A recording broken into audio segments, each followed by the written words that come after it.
January 1994. Tamil shorthand senior dictation. Get ready for dictation. 5 seconds. Start. தலைவர் அவர்களே, ஊராட்சி நிர்வாகம், கிராம வளர்ச்சி பற்றிய விவாதத்தில் பேச வாய்ப்பளித்தமைக்கு எனது நன்றியை தெரிவித்துக் கொள்கிறேன். மக்களாட்சியின் ஆணிவேராக விளங்குவது ஊராட்சிகள் என்பதை அனைவரும் அறிவார்கள். நாட்டுப்புறத்திலே வீடும் வயலுமாக இருந்து வாழ்க்கை நடத்துகிறவர்களுக்கு நிர்வாகம் தெரியுமா என்ற கேள்வி ஒரு காலத்தில் மேட்டுக்குடியினரால் கேட்கப்பட்டது. அன்றைக்கு பாரத பிரதமராக இருந்த நேருஜி அவர்கள், நடக்க பழகும்போது குழந்தைகள் தவறி விழுவது இயற்கைதான், அவர்களை தூக்கி நிறுத்தி மறுபடியும் நடக்க விட்டால்தான் நடைப்பழக்கம் வரும் என்று அழகாக பதில் சொன்னார். தவறு செய்தால்தான் அதை திருத்திக் கொள்ள வாய்ப்பும் அனுபவமும் ஏற்படும் என்ற கருத்திலே அன்றைக்கு சொல்லப்பட்டது. இன்றைய நிலையில் ஊராட்சிகளில் படித்த நிர்வாக திறமையுள்ள இளைஞர்கள் பொறுப்பேற்று நடத்தி வருகிறார்கள் என்பதை தெரிவித்துக் கொள்கிறேன். அரசாங்கம் சமுதாய வளர்ச்சி திட்டங்களை ஊராட்சிகள் மூலமாக செயல்படுத்தி வருகிறது. இன்றைக்கு மத்திய ஆட்சியானாலும் மாநில அரசாக இருந்தாலும் நிறைவேற்றுகிற திட்டங்களின் பலன் அனைத்து மக்களுக்கும் போய் சேர வேண்டுமென்று சொல்கிறார்கள். நடைமுறையில் அந்த நிலைமை இருக்கிறதா என்பதை நாம் சிந்திக்க வேண்டுமென்று கேட்டுக்கொள்கிறேன். விவசாயிகளுக்கு இலவசமாக மின்சாரம் வழங்கப்படுகிறது.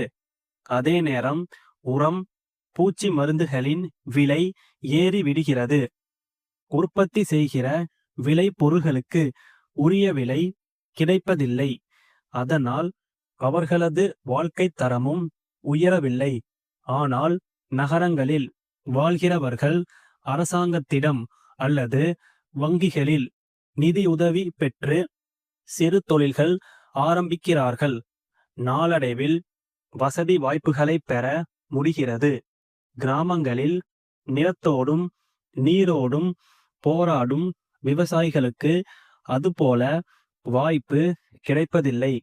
வளர்ந்து வருகிற விஞ்ஞான சாதனைகள் கிராமங்களுக்கு எட்டுவதில்லை. பழைய முறையிலேயே விவசாயம் செய்கிறார்கள். விளைநிலங்கள் வீட்டு மனைகளாக மாறி வருகின்றன. எனவே இன்றைக்கு விவசாயம் லாபகரமாக இல்லை என்பதை வலியுறுத்தி கூற விரும்புகிறேன். திட்ட செலவுகள் நகர்ப்புறங்களுக்கே சென்று விடுவதால் அதை மாற்ற வேண்டுமானால் கிராம பஞ்சாயத்துக்களுக்கு அதிகாரம் அளிக்கப்பட வேண்டும். அதிகாரம் மட்டும் போதாது, அதை பயன்படுத்தி சமுதாய வளர்ச்சி பணிகளை நிறைவேற்ற போதுமான நிதி வசதியும் அளிக்கப்பட வேண்டும்.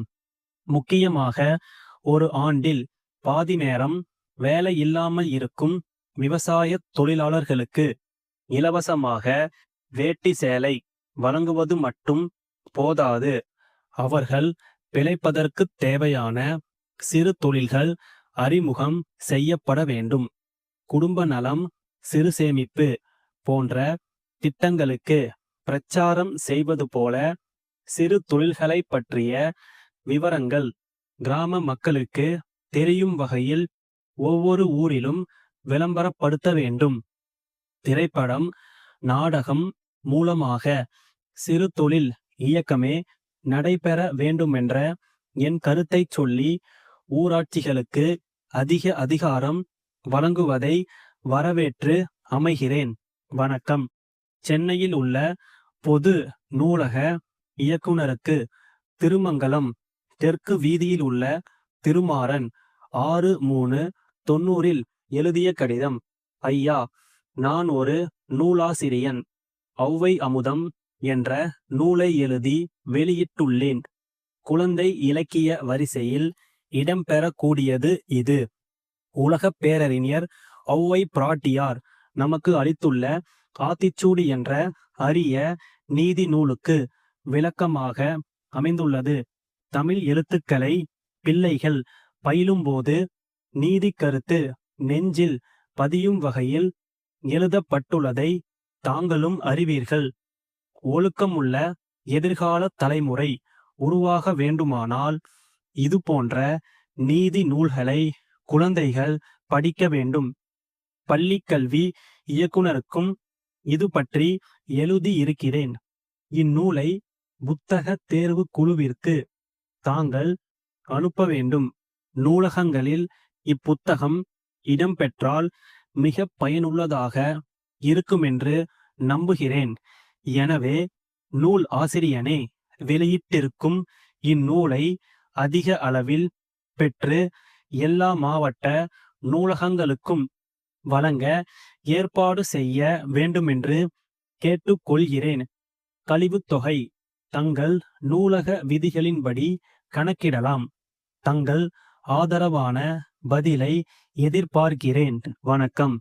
தங்கள் உண்மையுள்ள ஸ்டாப்.